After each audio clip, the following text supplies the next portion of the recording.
Welcome to the Never Too Early Fantasy Football Podcast, where it is never too early for fantasy football.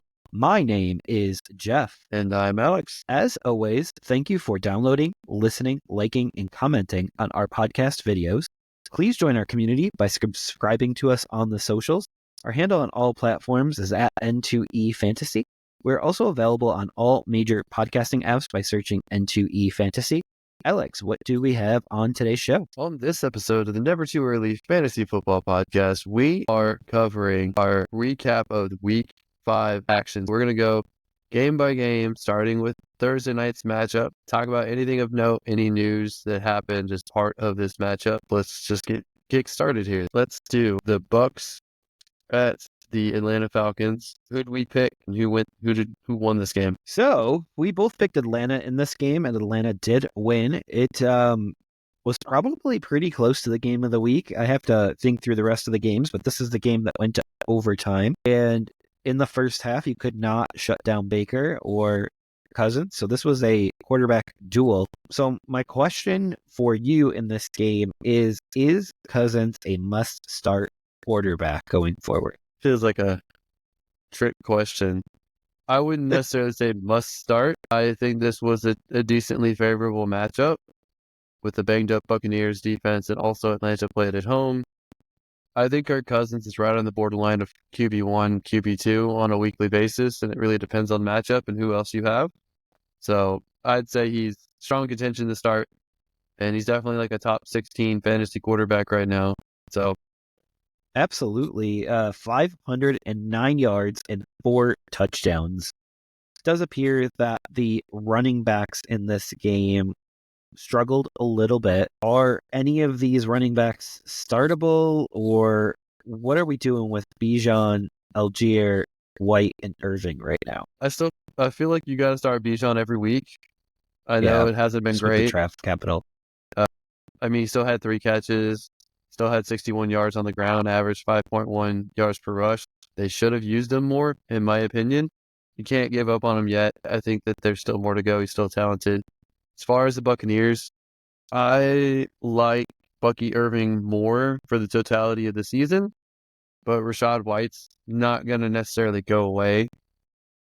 They're full tandem, a full committee, in my opinion. So to me, both of them are flex plays until the rest of the year, unless one truly takes over. What was good about this game, though, is that the Atlanta Falcons skill position players, the receiving options, London, Mooney, and Pitts, all had really good games.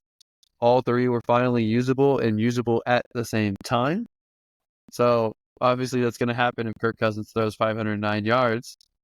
But that's really encouraging for all 3 owners of those guys. So I thought it was a great game, great finish, overtime win for the Falcons. Anything else to add on this? We had a turn back the clock moment with Sterling Shepard and Ray McLeod. They both had relevant games in this one. Shepard with a touchdown and McLeod with 9 targets. Interesting facts. I probably wouldn't own either one of them, but it feels like we're talking 2020 football and not 2024 football. Yeah, I know someone in one of our leagues cut Jalen Tolbert and picked up Ray McLeod for some reason. I may or may not have scooped him. So I know I'm a big Tolbert fan, so the big You're one on the podcast. Convert, that's for sure. I was the one who's been hyping him. Oh, right. So we can hop over to the London game here, where the Jets played the Vikings, the home team. In this game, the Vikings did win. We both picked the Vikings. Rodgers throws for 3 picks, and Garrett Wilson had 22 targets, and it does appear that the Jets' run game is lacking a little bit right now, so we'll see what they do going forward with their run game. Alex, any more takes on this game or any news coming out of this game? Both teams struggled with the run. Chandler couldn't do much in relief of Aaron Jones, who got hurt in this game. He's week to week with a hip injury. We don't yet know exactly what the injury is, but he is week to week. The bigger news out of this is that the Jets fired their head coach, Saleh, after this game, where, for those of you who do or don't know, Woody Johnson was the U.S. ambassador to England, to the UK, during the previous administration and has friends there, important friends in London, and they were in attendance and watched his team lose. So he was very embarrassed and fired Saleh. But there are a lot of rumors about additional stuff regarding the firing. So you and I have talked about this offline, Jeff, and one was that Saleh wanted to fire Hackett, and Woody didn't want to get Aaron Rodgers pissed off, so he said no. They also supposedly talked about Devontae Adams in a potential trade, and Saleh wasn't in favor of it. And ultimately, Woody decided to let Saleh go and even had him escorted out of the building by security without telling the players, without having a meeting, without anything. Just thank you for your service. Get out. Peace. What's crazy about this is, yes, the offense has been terrible during his time, but he's also had bad coaches, bad quarterbacks. But his side of the ball, the defensive side of the ball, which is where he, earned his way to be a head coach, was through being a defensive coordinator. It's always been good the entire time he's been there. It's always been good. So, Jeff, what do you make of all this? So some of what we have talked about is rumor and some of it is fact. I expect a lot more to come out over the next couple of days, but it all makes sense. Like, if Saleh didn't want Adams and was very vocal about it, and he wanted to, at minimum, get rid of the play calling for Nathaniel Hackett, at worst, or at most, fire Nathaniel Hackett. Those are a couple of things that would upset Aaron Rodgers. And unfortunately, in this situation, Aaron Rodgers is the winner. Saleh has never had a winning culture as a head coach. Aaron Rodgers has won a Super Bowl, so he does, in theory, know how to win or have a winning organization around him. So they're deferring to the winner in this particular scenario. I just think Aaron Rodgers isn't the player that he used to be. There was two plays, which was really the same defensive formation, the same defensive play, where he didn't recognize the blitz coming on the left side, and that guy just blew through the tackle both times on the exact same stunt. And Aaron couldn't do anything about it. He's not mobile anymore. He's 40 years old. He No needs eyes someone in to the tell back him of his no, head. and they need a new offensive system that's not 10 years old. They need some creative wrinkles and something newer to be competitive. Exactly. But they did get the Vikings on that same play on a quick hit a quarter later. So he did learn from his mistake, Aaron Rodgers, but the 3 picks I think is kind of crazy because he's someone that's very conscious about the interceptions that he throws. He's been known to throw a ball away or two to avoid interceptions. So just interesting that he had 3 picks in this game, but also Garrett Wilson, 22 targets. Like, whoa. Yeah. So they made their defensive coordinator the interim head coach, so at least they're smart enough not to have Hackett be the interim head coach. It was And probably I think discussed. we all expect that they trade for Devontae Adams in the next week or so. That is his preferred spot. So we'll see if it happens. We hear that the Saints are also in on it. So we'll see where Devontae Adams ends up in the next week or two.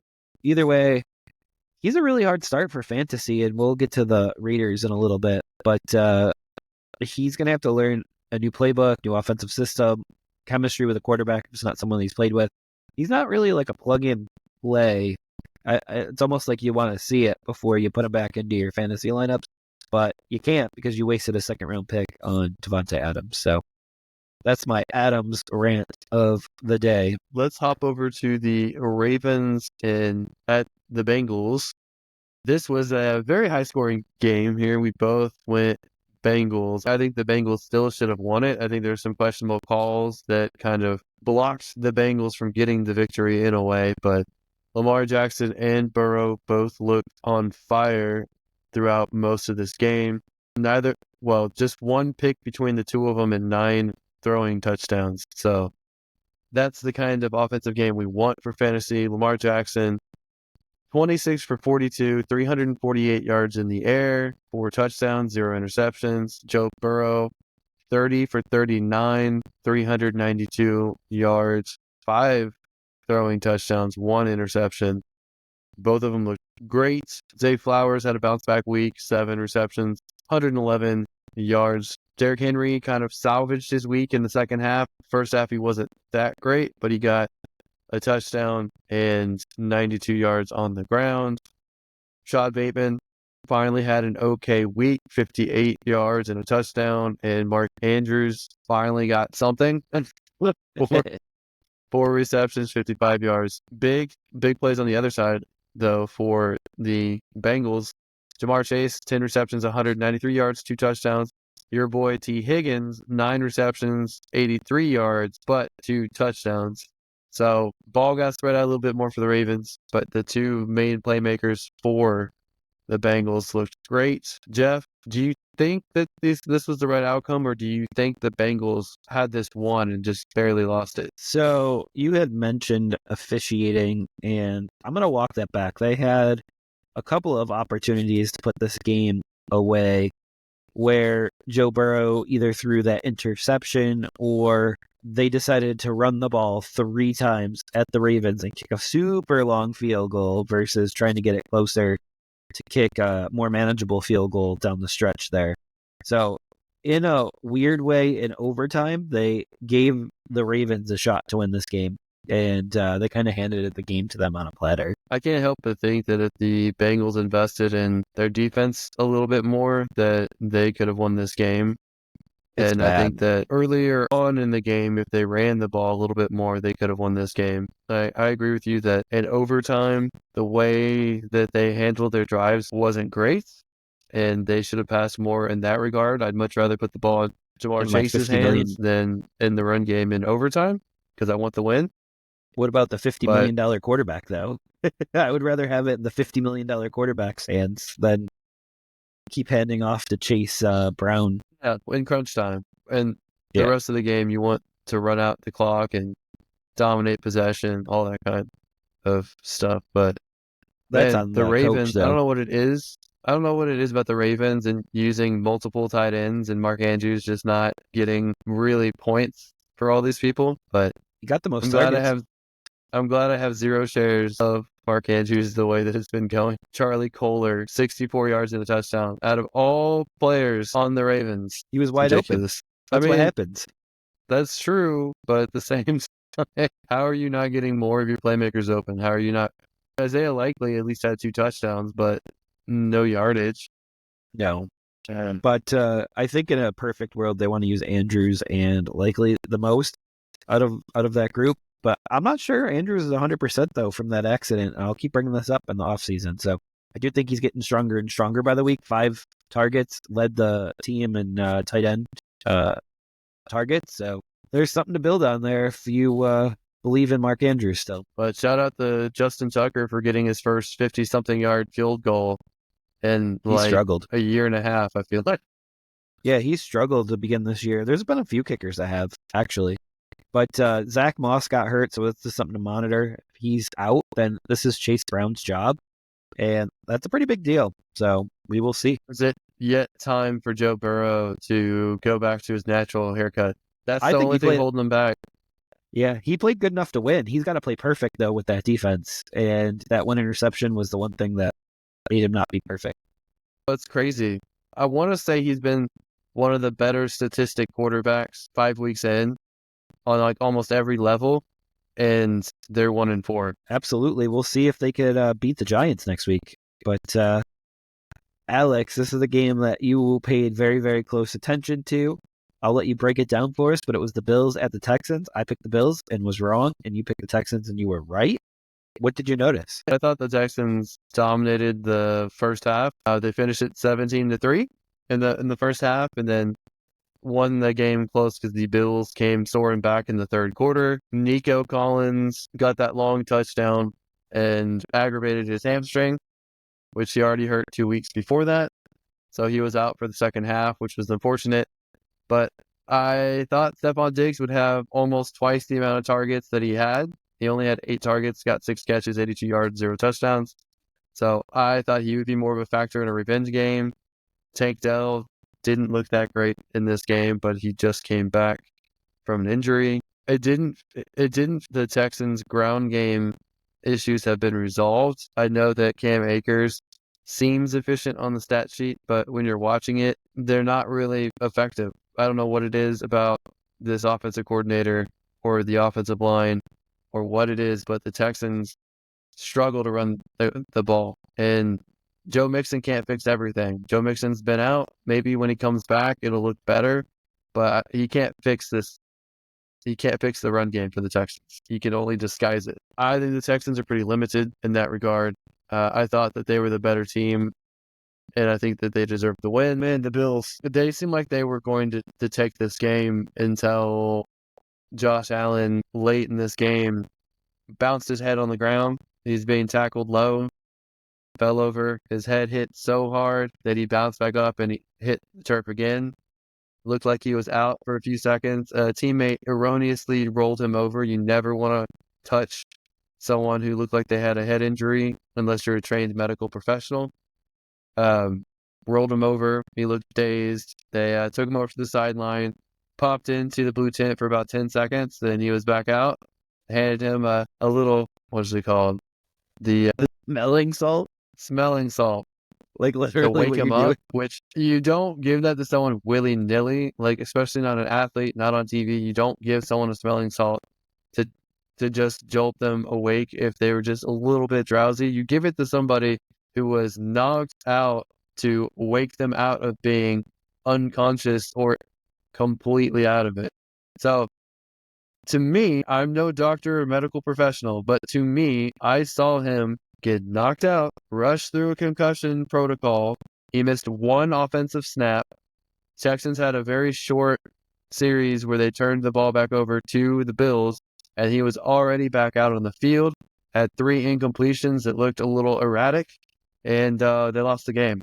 So you rushed him back out there, is what it seems like, after he had a massive head injury, gave him smelling salts. You lost the game anyway. You risked his life, his career, and your season over 30 seconds of gameplay in which didn't matter because you lost. So if I was a Bills fan, I'd be pissed about that. If I was a Bills player, I'd be pissed about it. They almost lost DeMar Hamlin last year with a freak, or 2 years ago with a freak injury. They just witnessed Tua get a concussion again.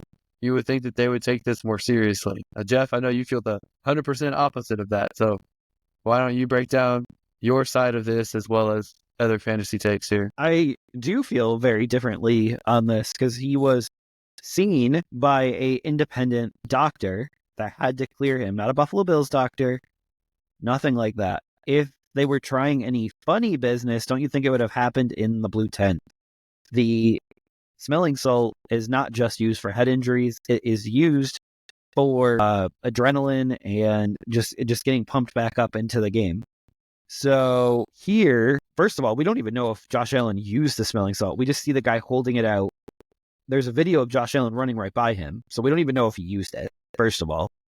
Second of all, he was cleared by a independent neurologist.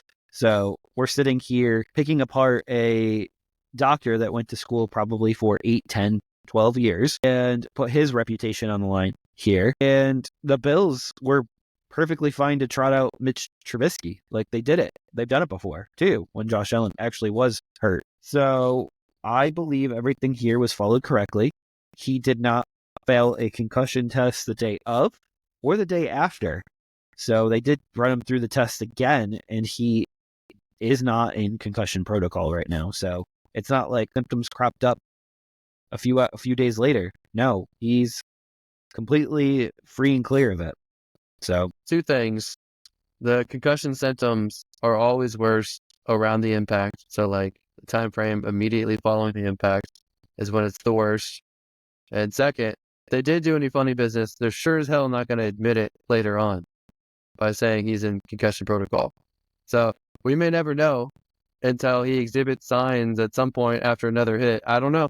Or maybe someone in the NFL will investigate it, but we'll probably well, they never better get any kind investigate of... their own doctor I don't because that is I independent. don't know what the process is for independent doctors. I don't think that they directly work for the NFL. I think they're They're like maybe contractors. I don't know if the NFL picks them or if the team picks them and the NFL approves it. I don't know how any of that process works. Yeah, I just absolutely. I just know that was a brutal hit, the way his head hit the turf. And I can't imagine him feeling great after that. And I can't imagine him not having a concussion after that. Yeah, absolutely, and that's totally fine. But there are people that report concussion symptoms days after a head injury. I know Ben Roethlisberger has done that. I know a few others have done that as well. So I'm not that's saying not that they out of the don't. question. I'm saying that per all the doctors out there, the worst symptoms are always around the time of the hit. There could be lingering issues afterwards for up to a week or two for the most part, sometimes longer, but the worst of it is typically right around the hit. Yeah, and then you used his 3 incompletions after that. And where do you throw in the other 18 incompletions then? I like how you just picked those 3 because I just happened to be after that. He struggled all day. But those are all before. I don't know if it was just him. I don't know if the receivers were not running the right routes. He hit your boy Keon Coleman in the back of the head on one play, which is really funny to watch. He just got pegged. You just pegged him in the back of the head. I don't know what all the issues were, to be honest with you. But I mean, you can make Absolutely. the case. You can say that those 3 plays were no different than the other 18. That's fine. Also, I'm not a doctor and I only can go off of what the doctors that saw the patient said. And Well, there's I also a can't lot of go off fans of that the think he ex was doctors. concussed in the Ravens game. So Okay. there's some people that think he shouldn't have even played this game because he was already concussed. Okay. So is there just people trying to get Josh Allen out of the game? I don't know. I don't think so. I think people are shook the way that the Tua injuries have happened. I don't think people want to see that happen anymore. Yeah, but there That's hasn't been one before Tua, and there hasn't been one after Tua. This is exactly a Tua issue, not an NFL issue. whatever you say, man. But I we're have gonna never seen someone's fingers do that like Tua's, and it's almost instant. And he had to I learn how mean, to fall. I've never heard a guy say, I need to learn how to fall. well you can't control your fall whenever you get knocked out. Yeah. Well, you can control lowering your head to initiate contact, but Yeah, that like Tua was stupid the way that he did that. Josh Allen, it wasn't even like a dirty hit. He didn't lower his head into anything. He got tackled up low around like the ankles and he fell down, but his head hit. Like Josh Allen should have put his hand down. Like he was conscious going into the ground at first. Then he he was hit his still head. throwing the ball, though. He couldn't put a hand down. That was He just went down on his right hand as he was throwing the football. Like, do you want him to throw in like what do you expect? Like a Matrix move? Like I just don't like that his head hit the ground so hard. that's why they wear helmets. So helmet worked. I don't think helmets work that way. I don't think the helmets protect your head the way that you think they do. Then why do they wear them? That's a good question. That's something that people have asked for a while now. But that's why they have the Guardian helmets because they squish in because they're soft. They're actually not proven to be any Those safer than absorb the more force. But regular ones. your brain is a ball of mush that's inside a hard skull. And whenever you get jarred, your brain squishes against your skull. And that's why you can get trauma without your skull actually being hurt. So I guess Absolutely. helmets can protect your actual bones, but it doesn't matter because your brain is being squished side to side from jarring hits. So a That's helmet how can't absorb any contact. well, you can get concussions from being in a car wreck without Yeah, hitting your head. absolutely. And But if you had collisions something in to the absorb NFL are some of like the blow, multiple car wrecks. yeah, every game though. So uh, I'm just saying, I will trust the doctors on this one. Like, it's independent. This is not Buffalo. That's the thing that you're not fully getting here. This has nothing to do with the Buffalo Bills doctors. He passed the protocol. Is the protocol broken? Maybe, but he passed it.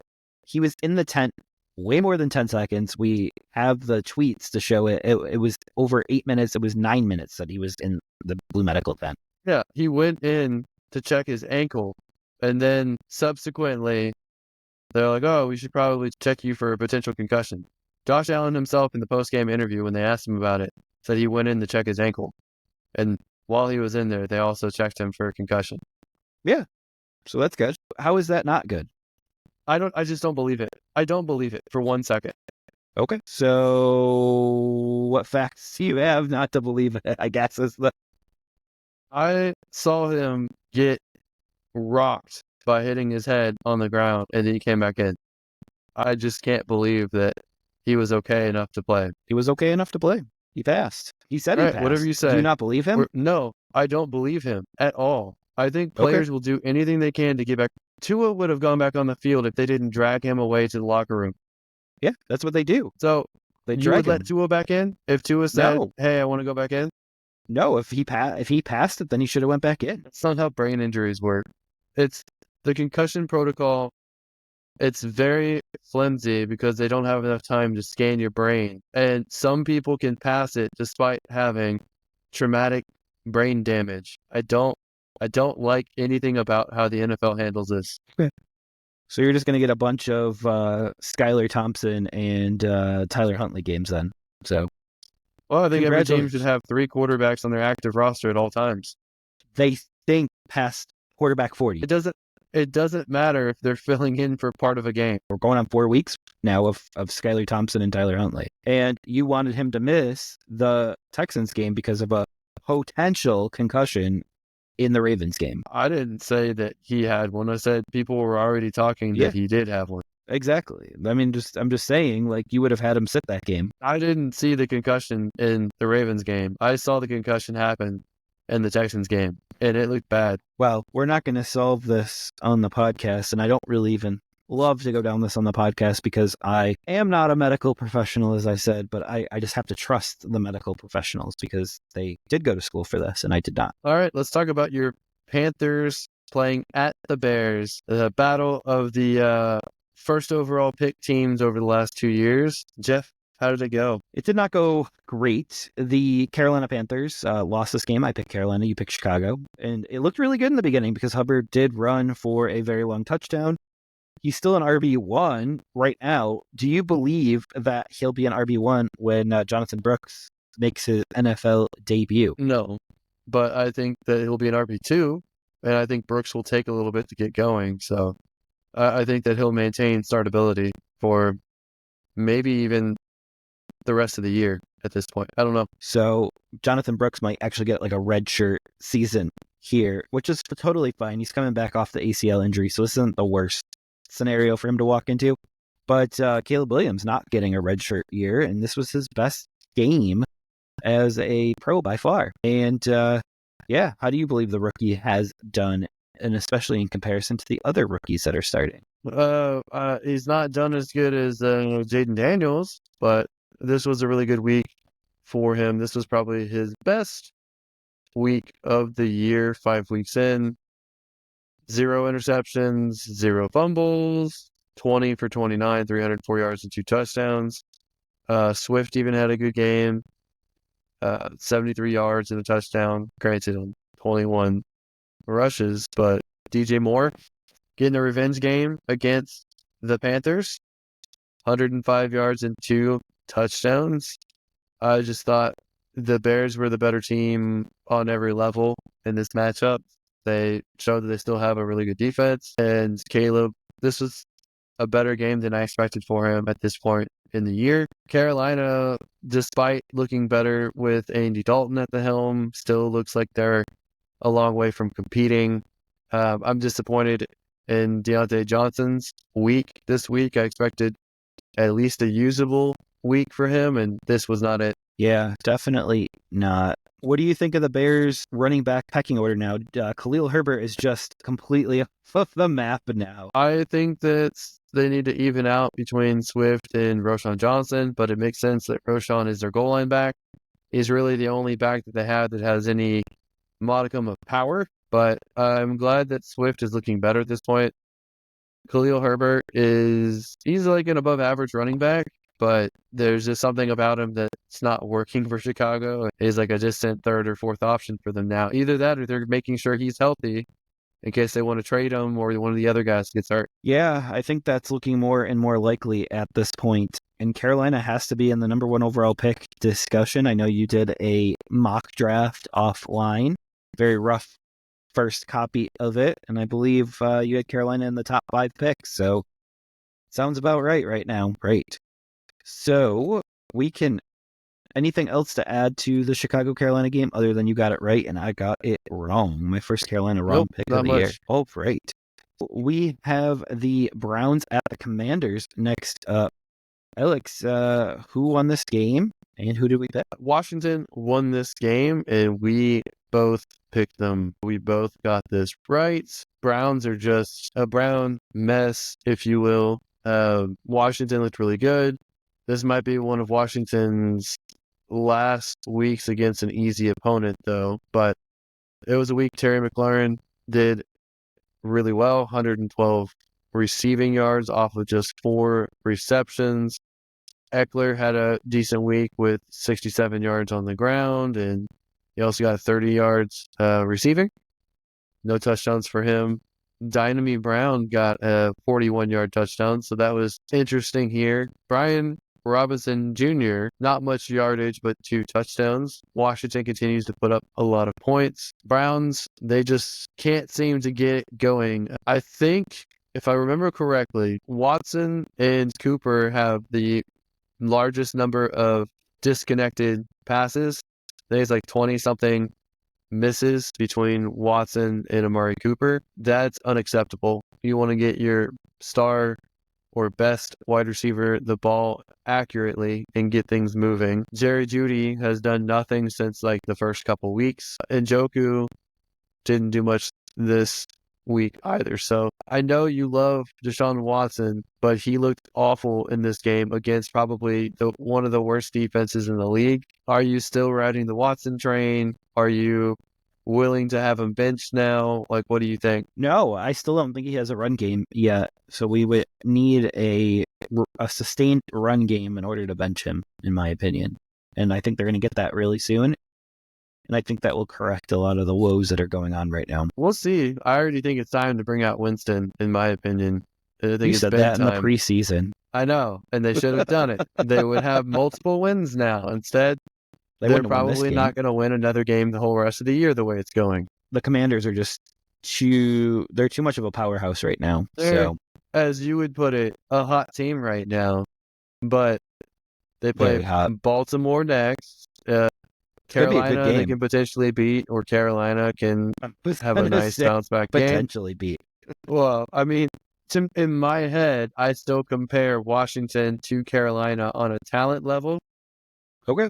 Granted, I think Washington's a little bit better at this point now, but Carolina's close enough that I think that they could win. Washington could lose to Chicago. They could lose to the Giants, Pittsburgh, Philly, Dallas, probably beat Tennessee, but who knows? New Orleans, Philly again, Atlanta, Dallas. They've got a hard schedule coming up with maybe a couple easy matchups. So they may go from 4-1 to 7-10 for the season, the way it's lined up. Yeah, and I think they'll still sneak out a victory or two along the way. I think they could beat the Eagles. I think they could beat the Cowboys, especially at home. But we will see what happens there. But they're on a roll right now. It'll be interesting to see who we pick in our next episode of Washington and Baltimore. I think that's actually a really good game with 2 very comparable teams. And just because they have mobile quarterbacks doesn't mean they're that comparable teams. I mean, Brian Robinson is like a light version of Derrick Henry, and I believe Eckler's better than Justice Hill. And then you look at McLaurin and Flowers, those are your 2 top receivers. They're kind of built very similarly, too. Baltimore has a better defense. Baltimore has a better head coach. In my opinion, I still think Lamar Jackson's better than Jaden Daniels. Jaden Daniels had a cupcake first 5 weeks. I fully expect. They beat Cincy. Yeah. I mean, that one you didn't see coming. They are 2 local teams. They're both basically Baltimore. It'll be a good game, though. I think you're going to get fans from both sides, too. So I think it's going to be more down the middle in that regard because they'll travel a lot easier. Yeah. But we'll talk about that matchup in the next episode. I almost was spoiling that matchup We'll talk about that later. No spoilers. Anything else? No, the Browns just need Nick Chubb back. And I think Jaden Daniels, as of right now, is an MVP candidate, not even just a Rookie of the Year candidate. We'll see if both of those last the way the schedule plays out. But let's talk about the Colts at the Jaguars. Flacco got the start in this one. And for the first half of the game, like, he was okay, like getting a lot of short, accurate passes, but wasn't able to move the ball downfield. And then all of a sudden, fourth quarter towards the end, 2 deep shots to Alec Pierce, who went from like last in receiving stats to first on their team with just 2 long passes. Almost had 2 touchdowns. First one, he was barely short of a touchdown. Second one, almost got in game-winning position with that touchdown. But Flacco, 359 yards in the air, 3 touchdowns, 0 interceptions. Trey Sermon had a serviceable fantasy week, not great NFL week. He had 10 rushes for 38 yards, but he did have a touchdown. Michael Pittman, thank God he had a touchdown. Otherwise, this week would have been a bust for him again. Adonai Mitchell looked like he could have had more yards in this one. Only got 4 catches, 38 yards. Josh Downs had team high 9 catches, but only 69 yards. On the other side, Trevor Lawrence finally had an okay week. It was 28 completions out of 34 attempts, 371 yards in the air, 2 touchdowns, 1 interception. But Brian Thomas Jr., 122 yards of that and a touchdown. Tank Bigsby, 13 rushes, 101 yards, 2 touchdowns. Looked way better than ETN in this.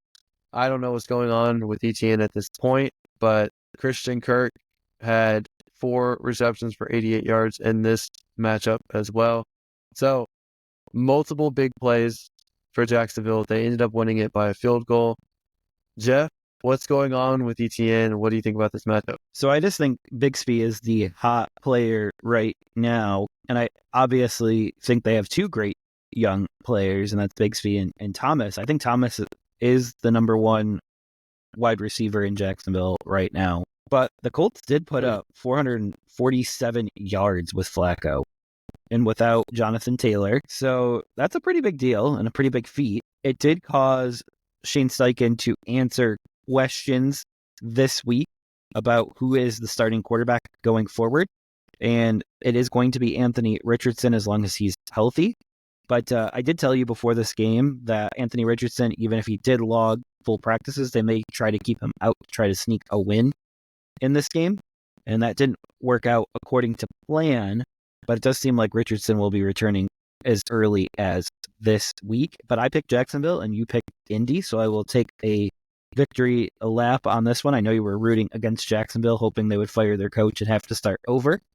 But that did not happen just yet. But I do think Flacco gives the Colts the best chance to get the most amount of victories this year. But they do need to figure out what they have in Richardson. So you think that Brian Thomas Jr. is the bona fide wide receiver 1 at this point? Is that right? I mean, 8 targets. He doubled up Kirk and he doubled up Gabe Davis on targets. If you were to guess, not look up, but guess, how many targets and receptions Brian Thomas Jr. has and how many Christian Kirk has? How many targets? How many targets and receptions? I would say Thomas because he didn't for the season, for the 5 weeks altogether. Okay. Yeah, so for the first 2 weeks, he was trekking out as the number 3rd receiver. So I'm going to think that they're both around 30 to 35 targets and probably 20 to 25 receptions each. So that's the appropriate range. Brian Thomas Jr. has 34 targets so far in this year and 22 receptions. Christian Kirk has 33 targets and 21 receptions. So it's a difference of 1 target and 1 reception. So yeah, it's tilting though, as you can see with this last game, because the lead was complete. Kirk was in the lead going into this game, and it's reversed now coming out of this game. So I think the tide has shifted. So it's actually, I want to say the opposite. Kirk only had 2 receptions in the first 2 weeks total on 7 total targets. And if I look at Brian Thomas Jr., Brian Thomas Jr. had 8 targets in the first 2 weeks and 6 receptions. So they've both increased in target share as the season's gone on. I obviously think Brian Thomas Jr. is the better fantasy receiver, and he's the more explosive receiver. But as far as target share and receptions, I think they're pretty similar in that regard. So currently, Brian Thomas Jr. is wide receiver 7 on the year. So he is a wide receiver 1 this year in fantasy, not just on his team. And Christian Kirk is wide receiver 36. Which is still startable as a wide receiver 3 or flex. Yeah, but one's a bona fide wide receiver 1 in fantasy, and one's a flex player. My only point is the targets and receptions are very similar. However, I agree with you that Brian Thomas Jr. has more than 100 yards, over 140 yards over Christian Kirk, and more touchdowns.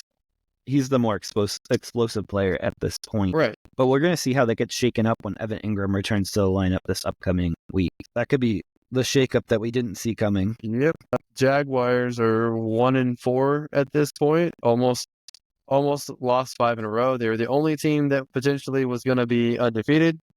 They got this victory. Jeff, do you think the Jaguars will still make the playoffs with this start, or do you think that's not likely? It's probably not likely considering what the AFC has. I think the Jets right now would be more likely to make it, and I don't think the Jets are going to make it based on the move that they made today. All right. That's something to monitor.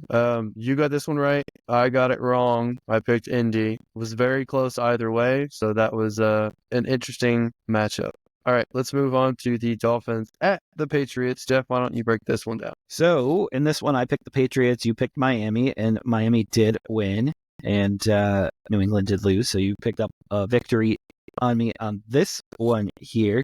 But I don't really think there's much to take away from this game. We still have Tyler Huntley and Jacoby Brissett, and actually Jacoby Brissett's last game as the Patriots starter. Alex is super excited about this because it's gonna be May, with Drake May taking the reins here. And so there really isn't much to take away from this game overall because Tua will be back in the lineup very shortly, and Drake May will be having his day, aka a May day, as the starter in New England. So, but the only thing that I did take away from this, other than H-Han being hurt, is the Patriots lied to us, and that's why I'm stuttering. The Patriots lied to us about Stevenson starting. Well, Gibson technically was the ceremonial first couple carries. Stevenson did take over this game, had a long run, looked really good in the run game, so I do expect him to go back to his starting job next week. But HN got the proverbial concussion here, and they probably will keep him out an extra week. I was excited to use Mostert until I realized that the Dolphins are on bye week next week. So I was like, yes, Mostert's back. He'll probably start. And like, crap, they're on bye week. There's a chance H-Han's probably back week 7. But I think that with Mostert being healthier, and he'll probably be fairly healthy at the same time, they're going to go back to going back and forth between these two gentlemen. But they also have to worry about the rookie running back, who I thought looked pretty good in relief of H-Han, despite the fact it didn't seem to show up in the scoreboard. So I thought Jalen Wright was very good. I think they have a 3-headed monster, and I'm very curious how they deploy it in week 7. How do you think that that's going to pan out, Jeff? Well, I don't know how you don't give Jalen Wright a shot here. And I think you got to go hot hand, which makes all three of them risky plays, and I personally wouldn't use them. So there is that. Been more effective than their passing offense with Tyler Huntley. So you got to do something. I just want to take a victory laugh on Jonnu Smith, because I feel like Jonnu Smith has done more this year than he thought he was going to do. Granted, it's not like world beating or anything, but I think Jonnu Smith is actually having a low-key good season for a tight end, and he looked good this game. Yeah, again, I really can't take that away from this game because I don't think Huntley will be starting much longer. So Beckham didn't get involved. Tyreek got involved very minimally. Tyreek is a buy low candidate if you could get him. So there is always the risk of Tua getting another concussion and being out for the season. So I do consider Tyreek Hill a buy low candidate right now, though. Is there a chance McDaniels gets fired here if they continue to lose? No, because I think the Tua situation saves him. So I'm pretty sure that he'll be safe there. And they're 2-3 right now, so they're only a game back in the division right now too. So Bills are 3-2. They're definitely it could be at the end of the year, but again, I think that's a guy that someone will pick up right away, immediately, especially a desperate franchise. All right. Well, let's move on to the next matchup here, and let's see if we can power through the rest of these. But we have the Cardinals at the 49ers. Both of us picked the 49ers, and the Cardinals got the upset. So we were wrong by a point in this one. And this is something we've said about the Cardinals is they are a team buster. They can upset anyone. They probably won't make the playoffs, but they'll be very competitive. They were able to be successful against the 49ers. 49ers seem to stumble a bit on offense. Haven't been great on defense all year. So good game for the Cardinals. Ayuk had the best game of the year for his season so far, and he finished with 8 receptions, 147 yards, no touchdowns. Kittle had a pretty decent week with 8 receptions, 64 yards, and a touchdown. Jordan Mason had a okay week, salvageable. Not much else positive for the Niners offense. Arizona, Kyler Murray had a decent week because at the quarterback position, he had 83 yards on the ground and a touchdown on the ground, as well as a passing touchdown. James Conner, though, for the running back position, they have not used Trey Benson that much. They've not used really any other running backs. They're fully riding James Conner. You think that's sustainable? Yeah, well, I think they'll run him right into the ground, and then you want to grab Trey Benson for the second half of the year. Michael Wilson led receiving for the Cardinals. What do you think about that? I had to release him this week to fill a roster spot while I was dealing with injuries. And I was hoping to grab him back up, and it's going to be a lot harder now when you're leading a team in receiving. He's quietly had a pretty decent year, and I think that it will only get better. Marvin Harrison Jr. is still struggling, and we'll see if he can get that right at some point. But two catches off 7 targets, not good chemistry with Kyler Murray, and they won. So it's not even like they have bad chemistry and they lost. They have bad chemistry and they still won anyways. So it's telling me that they don't really even need Marvin Harrison to be an alpha. And at this point, he's struggling to become an alpha. So we'll see if that sustains or if it changes. But yeah, I think he's been very boom or bust this year. I agree. But it's very interesting that 2 really high picks for Arizona in this past draft, Marvin Harrison and Trey Benson, haven't really done anything for them yet, I feel like. Yeah, I think that also speaks to how good this offense is. They can pull off wins, especially with the defending NFC champions here, without using them really. So I think that actually speaks to the offensive acumen of the Cardinals. And they're going to be a team that is going to beat teams that they shouldn't necessarily beat, and they're going to lose the teams that they should beat. So they're kind of in that middling territory. But I really like this coach quarterback combination right now, and I hope they build on it for years to come because they're an exciting team at the very least. But switching over to San Francisco here, do you believe that San Francisco is having a Super Bowl losing hangover? As we know, the last few Super Bowl losers have missed the playoffs the following year. Do you believe that the 49ers will continue this? Or No, I think the 49ers are too good to miss the playoffs. I think that they'll recover. This is one, Arizona is a competitive team. 2, they're also in their division, so that makes it that much more competitive. I also think that Niners are desperately missing Christian McCaffrey, even though Mason has filled in very admirably in his absence. But I think the 49ers will get back in a rhythm, and I think that they'll still finish strong and make the playoffs. So I'm not worried about them yet. they're in third place in their division currently, with a 56% chance of making the postseason. Yeah, I expect Seattle to fizzle out. I think really the 49ers and the Rams are the teams that are going to make it to the playoffs. We will see. But I do like seeing these projections for the postseason right now. Minnesota is at a 95.7% chance to make the playoffs. Washington is at 80% to make the postseason. Chiefs at 99.9. Houston at 92. There you go, buddy. And Baltimore at 92 and Buffalo at 96. Houston's very fortunate to have the division that they have so that they can win it and get in that way. Yeah, I think they're a pretty good team, though, overall. They're the team with a very bad run game, though, which drives me crazy. All right. So we can hop over to the Raiders at the Broncos then. And the Raiders are getting ready to trade their Pro Bowl / maybe Hall of Fame wide receiver Devontae Adams. We do expect a deal to be done sooner rather than later.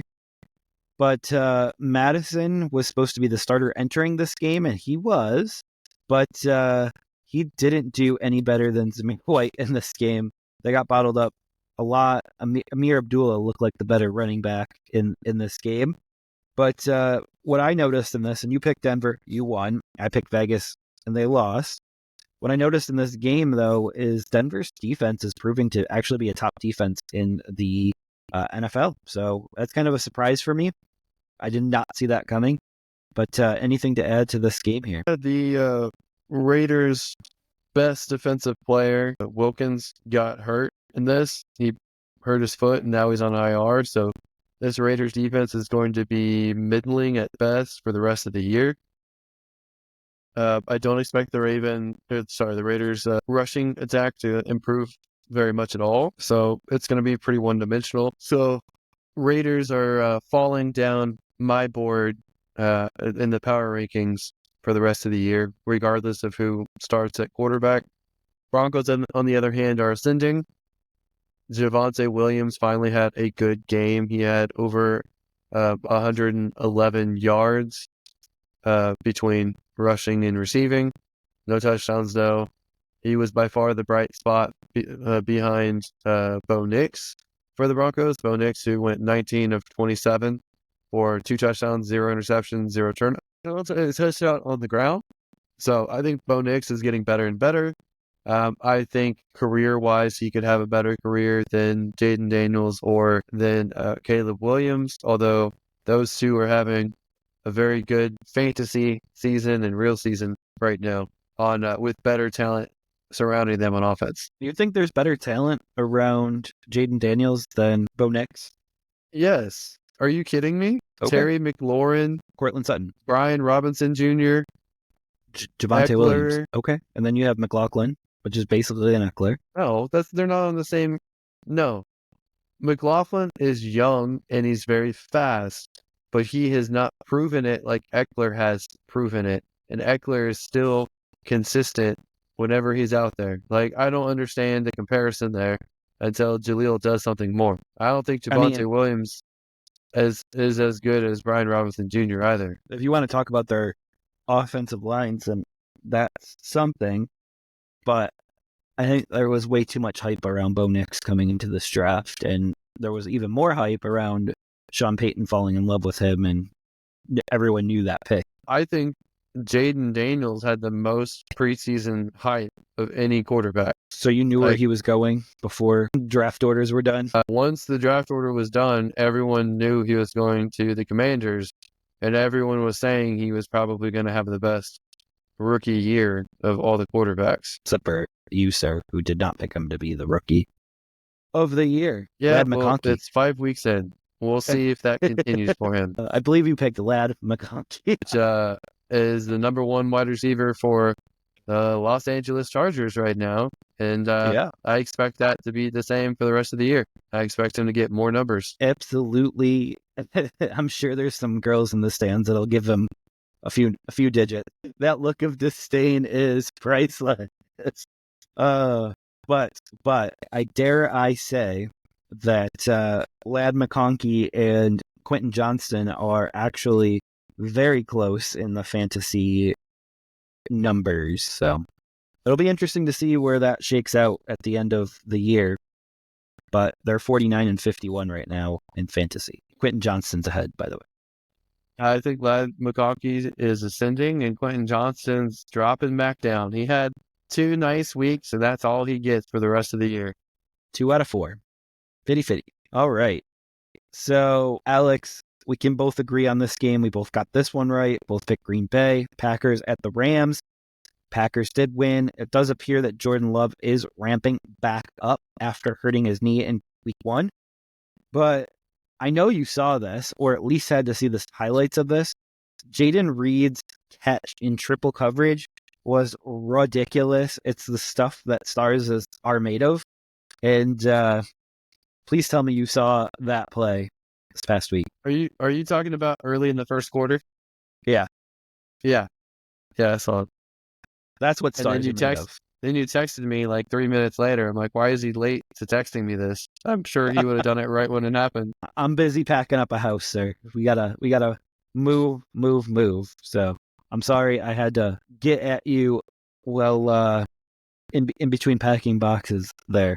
So the Rams are 2 games back in the division, but they are heading into a bye, and it does appear that they will get some considerable firepower back in the very near future. They're going to get Cup back, they're going to get Puka back, and they could potentially even get Tyler Higbee back. And that's a lot of firepower coming back to Matthew Stafford, who has been dropped in a few of my leagues, and I've been making sure to pick him up because I know what he can be down the stretch. Alex, what do you think of the Rams going forward and the Packers going forward? I expect both of these teams to make the playoffs. I think we will get Cooper Cup back week 7, Puka week 8 or 9, I believe. So once that happens, I expect them to push teams and get enough victories to squeak into the playoffs. Maybe you guys can buy low right now with teams that own Cooper Cup or Puka Nacua, see if you can get those guys if they're hurting for someone to throw out there in their starting lineup. But they're going to blow up as soon as they're back and healthy, is my guess. And I agree that Jordan Love is getting healthier. And I think that Reed, this was a low game for him, and it was still 78 yards. So I think Reed is every week starter. I'm disappointed with Dontavian Wicks. I expected more out of him. He did have 7 targets, the most of any of the receivers on Green Bay. Just didn't work out. Tucker Kraft, though, is on a tear. He had 2 touchdowns and 88 yards in this. He has firmly beaten out Musgrave. I don't know what happened to Musgrave, but this was something that you had talked about after they were drafted, that you thought Tucker Kraft could eventually be the guy over Musgrave. And this season looks like that is happening. I want to say he's almost a top 12 tight end at this point. He is tight end 3 Tight end 3 on the year, or was it just this week? on the year. Tight ends are not putting up good numbers this year. He's putting up 9.6 points a week. It goes Bowers, Kittle, Kraft, likely. Well, he's only had 2 good weeks. They're the last 2 weeks, so with Jordan Love's return. Right. I agree with that, but I'm just saying, like, tight ends in general are not putting up good enough numbers this year. However, it looks like he's currently hot right now, so he's someone that I would consider starting, especially if you have Mark Andrews and you want someone else to start. Kraft might be the better option. Musgrave is currently tight end 60 on the year. Yeah. Musgrave, so there's a big difference. Nothing. So I believed that last year just based on what they did in college and how it was going to translate to the pros. On the other hand, I didn't have enough behind my opinion. I didn't have enough conviction behind my opinion to pull the trigger and actually grab him in a few leagues. But I do remember saying that. I do remember that comparing this to the Mark Andrews and Hayden Hurst draft of the Ravens. Hurst was drafted before Mark Andrews. Mark Andrews was actually the better tight end. So just thank you for the callback on that. But yeah, we can. Anything else on this matchup before we move forward? I don't think so. Jeff, I do admit when I'm wrong. Come on now. I do give you credit every now and then. Yeah, I just don't think that's a big wrong because I don't think you had an opinion either way on that one. Yeah, I thought both of them would be good pieces. I thought Musgrave would be the better one, but that's like splitting hairs, though. Yeah, absolutely. So we can move on to the Giants at the Seahawks. This game was an upset, and it does not appear that Seattle's home field advantage was what it once was. I picked Seattle. You picked Seattle. The Giants won this game. And Alex, there's a few New York takeaways in this game. I don't know if you have any Seahawk ones, but Tyrone Tracy should push Singletary for first and second down work, and Eric Gray should push Singletary for third down work. They did not miss a beat in this matchup, and they look like a pretty good 1-2 punch, if I'm being very honest. And New York also has 3 receivers that they should use. They should use Neighbors, Wandell Robinson, and Slayton. Robinson should be in the slot, and then Neighbors and Slayton should be on the outside. And this team actually has a decent amount of firepower. I know in the preseason you were like, they don't really have much at running back right now. Maybe like Matt Breida could go back here, but I think it's looking a lot different now that Tyrone Tracy is emerging. Thoughts on that? I will just say that I think that Seattle, their defensive front is banged up and leaky right now. I think Tyrone Tracy is he's a track star kind of running back, so he's very athletic and very fast. I wouldn't necessarily think he jumps Singletary right now, but I think when Singletary's healthy, I think Tyrone Tracy can definitely push him. Darius Slayton, I think, was the guy who had the coverage mismatch this week. I think teams were trying to key on Wandale after the last couple of weeks, him having a significant amount of targets and usage. I think that Jalen Hyatt is in the doghouse. I think that he was always a developmental wide receiver. And I think that Dable is playing for his job right now or coaching for his job right now and doesn't have time to develop someone.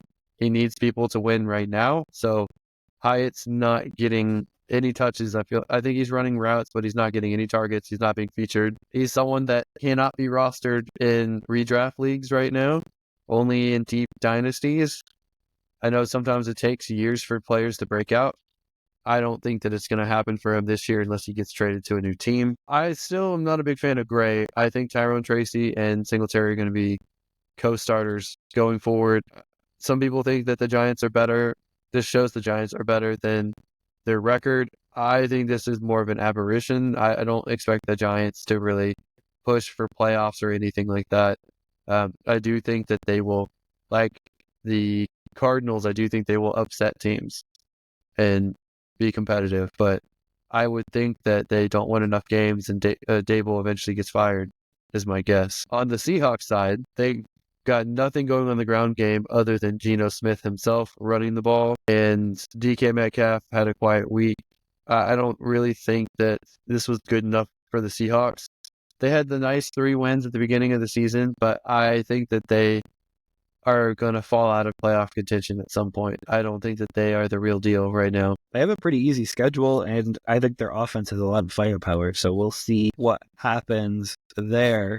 But yeah, I don't really have much else to add to this, but I do think that Dable is actually safe this year. He's leading games in time of possession, and that's a lot to do with Singletary, Tracy, and Daniel Jones. So he's doing something right. I think the GM, as I said, would be the one that would be fired because of the issue of letting Saquon Barkley get away, and especially to a division rival. And I know the owner, according to Hard Knocks, so they show us what they want to show us. But according to Hard Knocks, that's how he was very upset that Barkley went to the Eagles for a very similar contract that they had offered him. But the Giants had 37 minutes of possession in this game to 22 of the Seahawks. So this is back-to-back games now that they've dominated time of possession. And you're usually going to win those games that you dominate time of possession. So Dable's playing winning football. Yeah. Not playing, I think the coaching. Seahawks will bounce back, but I also don't think that they'll win enough games to make the playoffs. We will see. But the 49ers are reeling. Cardinals are meddling. And the Seahawks are just leading right now. So we'll see if they can keep it up. But it's really interesting, Alex, that you are anti-Seattle this year and I am pro-Seattle this year. This is just to show that everything's year to year and we're not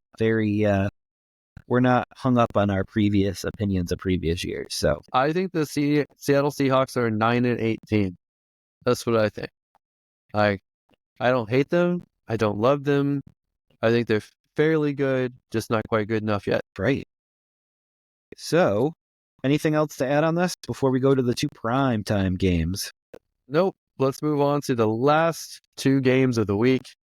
Do you want to take the Steelers and Cowboys game? I do, because Okay. I won that game. I picked Dallas, and they won on the road. And you picked Pittsburgh, and they lost. Dak overcomes a very, very tough night on the road against a great defense and pulls out the victory. So he did get yelled at by Lamb at least once during that game. But he no-sold it. He didn't look up. He didn't argue back. He just put his nose to the ground, and he battled and got a win with the efforts of Jalen Tolbert. And it looks like he has stepped up to be the secondary option that Dak desperately needs. And the question that I have for the Steelers is, did Justin Fields do enough to keep his job this year? So, Alex, I'll let you take that question, and then any Cowboy stuff that you want to add into it. I thought Justin Fields was good enough. He wasn't perfect this game. I do think that the Cowboys put some emphasis on trying to correct problems with their defense. I do also think Arthur Smith is still not a good offensive coordinator, but Justin Fields to me has done enough to keep the job. I don't think that there's much to happen to get him to lose the job at this point, but it is possible for him to have a brutal week and they replace him with Russell Wilson, who is on the verge of being labeled 100% healthy. But the Steelers won the turnover battle this week. I'm very confused how they lost this game because Dak turned the ball over 3 times. Steelers, I believe, also had a blocked field goal, I believe, as well. So I don't know how the Steelers lost, but they were winning until the end of the fourth quarter where Dallas was able to get a game-winning touchdown.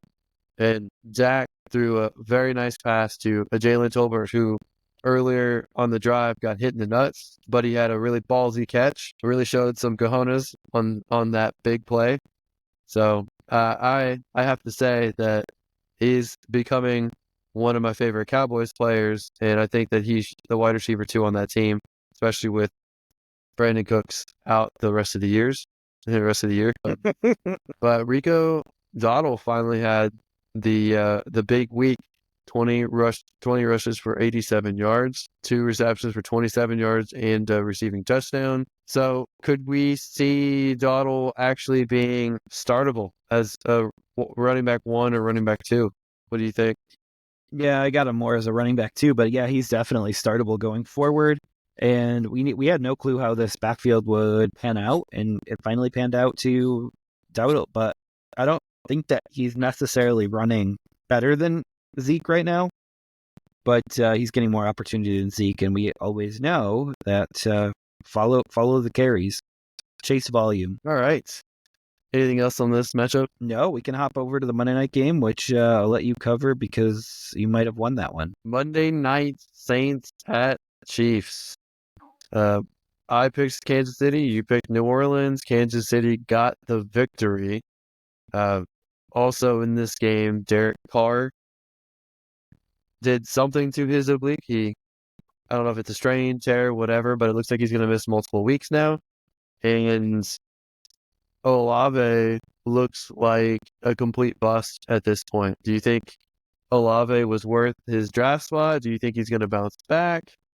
What do you make of this Saints offense in general, and what would you make of it going forward if Derek Carr misses weeks? So there's a rumor out there that Spencer Rattler might get the very first crack at starting here, which I am very intrigued and like where that's headed.